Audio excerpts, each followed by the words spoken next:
So, latter part of my days at GH1, things had become very tough.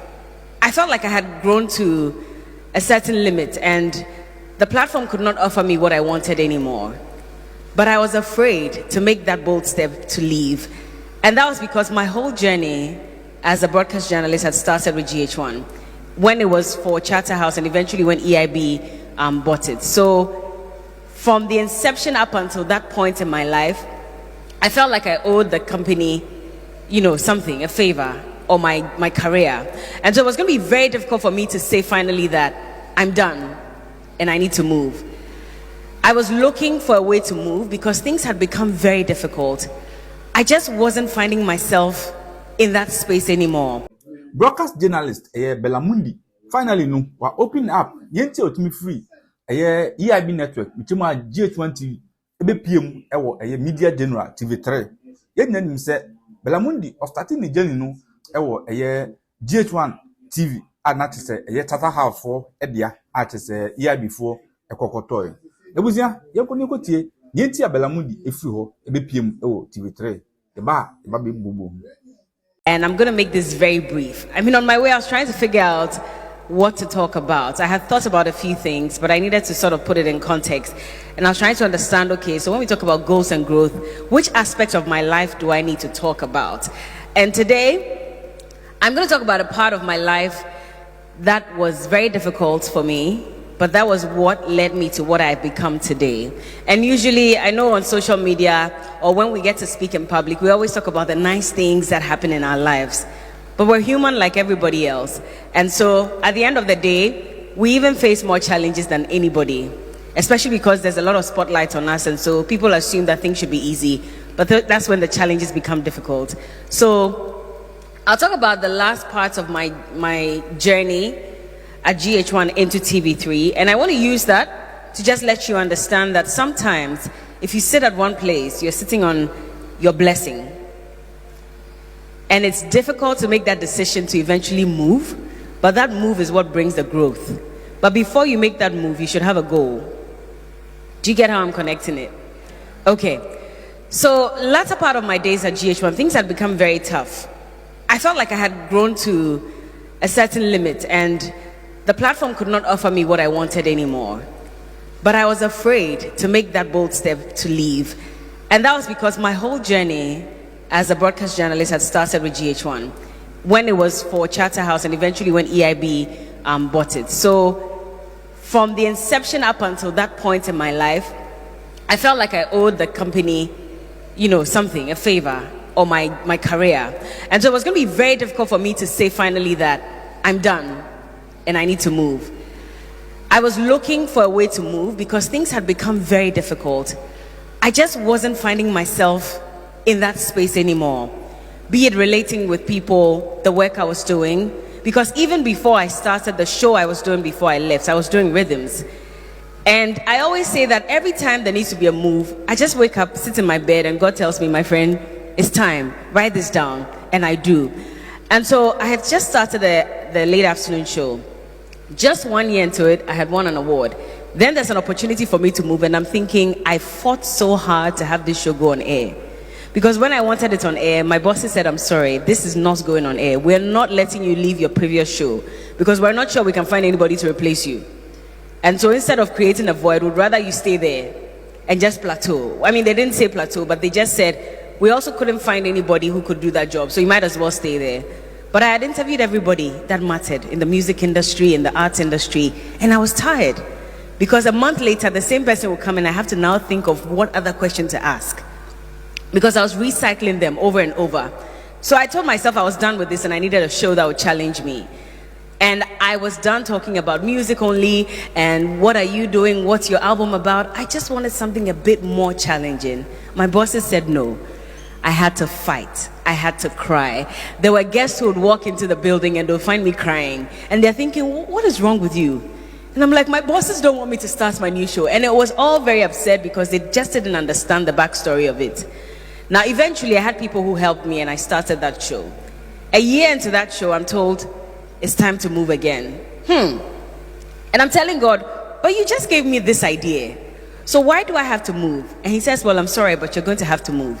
because I made you start this show for a reason. And that was supposed to prepare you for the next journey. I still didn't understand. So TV3 gets in touch with me. The first time, I want to move. I tell them, okay, I'll come. But at the same time, in the back of my mind, I'm like, you people, you're jokers. I'm not moving. So I accept, I sign a contract and everything. It's time for me to move. And then I have to tell them the bitter truth. I'm sorry, but I cannot make it. And it pissed everybody off, I'm sure, at TV3. They were very disappointed because they were just about ready to, put out the PR and say, so Berla is joining us. And this is me being so afraid to move. And so I got stuck in that space. For another 6 months, I was there. Now, this move came in March. So if my calculation is right, the final move I made was in September. So maybe about 5-6 months. Now, while I was there, things took a turn because I was disobedient. I knew I had to go, but I wasn't going. So God said, if that's the case, thank you. If that's the case, then I'm going to make it even more difficult for you. So now all the negative things that had to happen would happen. The backbiting started. There were a lot of accusations here and there. There were people who were treating me like I didn't matter. And I just didn't understand what it meant. But it was just God making the space uncomfortable for me. So eventually, I just told my manager that, you know what? Let's see if there's still an opportunity at TV3. So we started having that conversation. They said, well, there is an opportunity still. We left that slot open for you. However, you need to assure us you're coming because we're not going to put together all the materials, getting ready to announce, and you won't come again. And I said, oh, I'm very sure I'm going. Because at that time I had it. I just couldn't take it anymore. I didn't see myself growing at that point. I was more depressed so I'd come to my show. If my show started at 3 o'clock, I'd get to work at 2:45. That's how badly I didn't want to be in that space. So 2:45, I'm there, and my boss is looking at me like, why are you coming this late? I'm like, oh, sorry, boss, I was doing something. But really, I'd wake up in the morning, and there was really no drive for me to want to be in that space. So I come at 2:45, my show ends, it's an hour, so it ends at 5, and I'm out. And that was consistent for a while. So I knew it was time. Luckily for me, there was an opportunity, and I had to move. Now, before that, I needed to ask myself, what really is your goal? Because it's not enough to say, I'm not comfortable here, so I just want to move. Sometimes you don't have a plan. Sometimes God has a plan for you. But at the same time, you also need to have an idea that, okay, maybe in the next 5 years, this is what I want to achieve. And just commit it to God and tell him that, do the rest. If really this is not even the brightest idea, you know what to do. Just figure it out and help me. I'm just using my human mind. But that's why he says that your thoughts are not his thoughts and your ways are not his ways. So we plan and we plot. And we all have this fantastic idea of how in the next 5 years, I want to drive the biggest car in Ghana. I want to have the biggest house. I want to be working at the UN. But God is looking at you and thinking, my friend, maybe the UN will come, but not immediately, not in the next 5 years. Maybe I have to prepare and take you through some difficulties. And then in 20 years' time, when I'm sure that you're grown enough, you're mature enough, then I'll put you in that space. TV3 was not on my radar at all. Because at that time, TV3 wasn't doing too well. So it really wasn't part of my plans. I just thought that, okay, right after GH1, I'm out of this country. I'm going to CNN, I'm going to BBC, and all those things. And everybody will come to you and say, Charlie, what you've gotten today is BBC. So, people plant that in your head, and you feel like, then that's it. Once people are saying it's BBC, I'm not looking left, I'm not looking right. I'm just going. And so any offer that comes, I will not take it. But now I sit back and I think about it and I ask myself, so if BBC had asked you to come and give world news, would you have even understand where to start from? I don't think so. Because again, I was now growing in the social, affairs space. And I was trying to figure out what it meant to even understand the Constitution and all that. I really didn't know. So if I had gone there, I probably would have failed instantly. But funny enough, for someone who was doing entertainment and had just moved into a different space, to be called upon to say, you're going to do the morning show. And you're not just going to do the morning show, you're actually going to start talking to the politicians, so you better start reading around. I was like, okay, I'm not sure this is mine. Maybe someone else, not me. And they said, I'm sorry, but you're going to have to do it. So I moved, and then in the space of 3 months or so, I went to work one morning, and I was admiring the work that my colleague was doing, because he was the guy that had been on the show for so long. It was me and another lady, Crystal, and we had just joined. And he would grill the politicians and ask them all these questions. And every time he's asking them, I'm writing. I'm like, okay, Johnny mentioned ABC. Write it down. When you go home, go and read about it. I didn't know what it was about. but I still would go and read, at least just so that when it's intro time, I look like I know what I'm about. So I'll go and do my chew and point, come in, and when it's intro, I'm like, yeah, and this politician said this and that, and everybody's like, oh my God, Bella is intelligent. Oh. It was because Johnny had mentioned it the day before, so I'll just go and write it down so that I know that, okay, when it comes to saying this is what he said, okay, let me just add one or two things to it, and then that's it. But gradually, I started developing an interest in it. And then eventually, I went to work one morning. This was about 3 months into the show, maybe 4.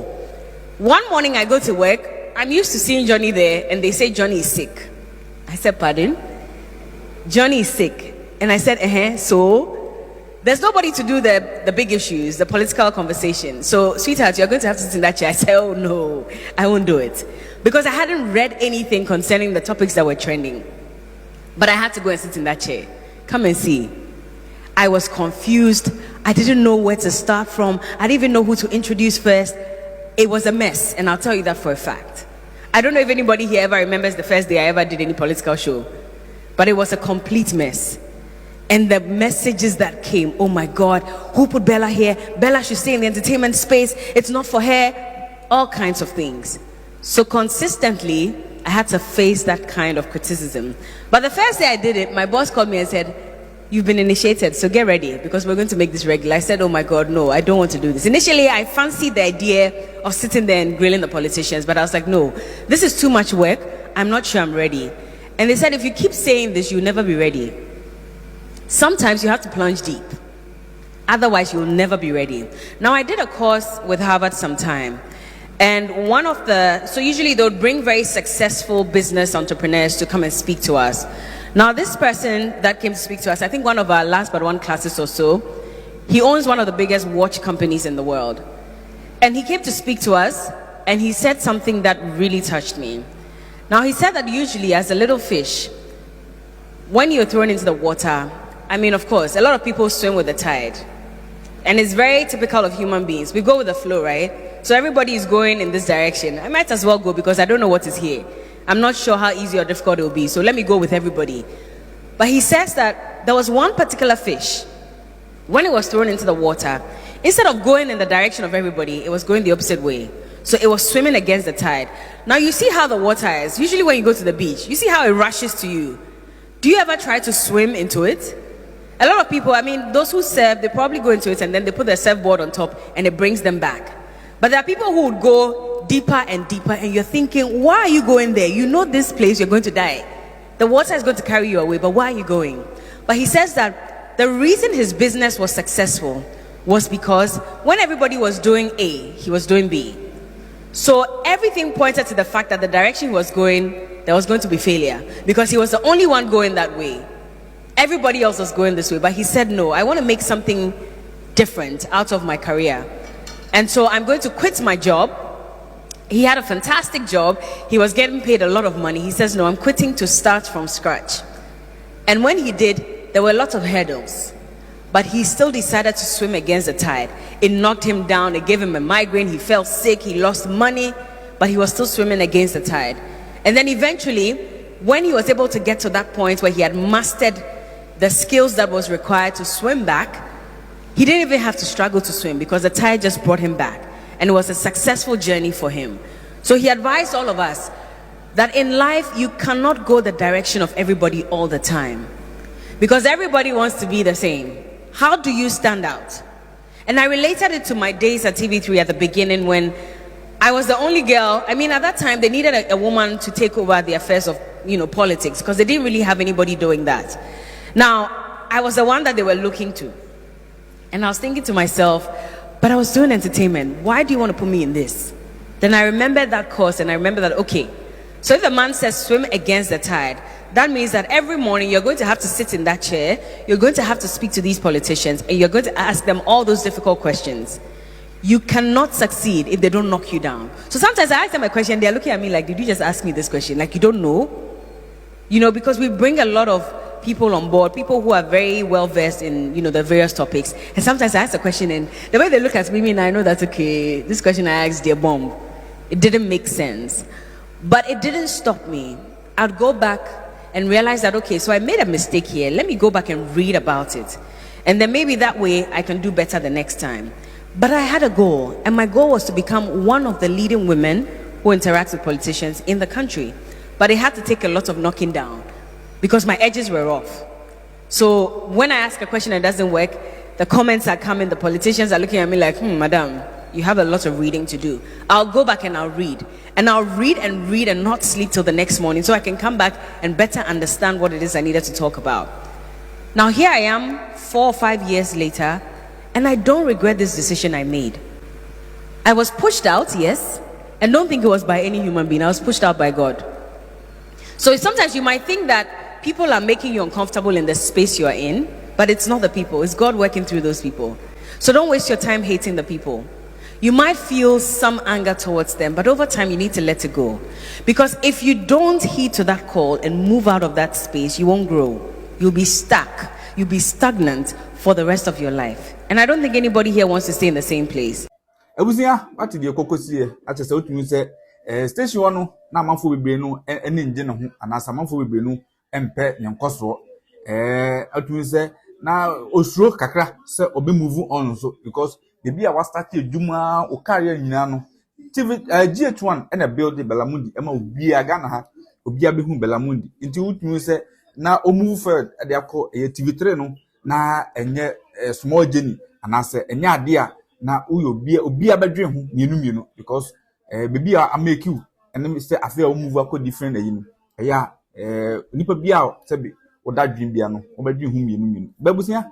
I think say Berla Mundi about TV3 no, and nema fa, and as anima kuye, at the man artist Siciano, it did not the free GH1 TV buy no, Siciano, Kwan or Costro, to say, you 2 coin, Quabuchi host 2 program near the Adenian. Yatin said, Berla Mundi no, or yeah, fantastic job, and I said, no, it pay off. I just say, if you ask me, sir, who baby, not some more appreciate you, you just have to move on. Now, we'll take a bold step, now we'll go with you. That's all him video. We are YouTube, subscribe to Facebook, like me page, share video no.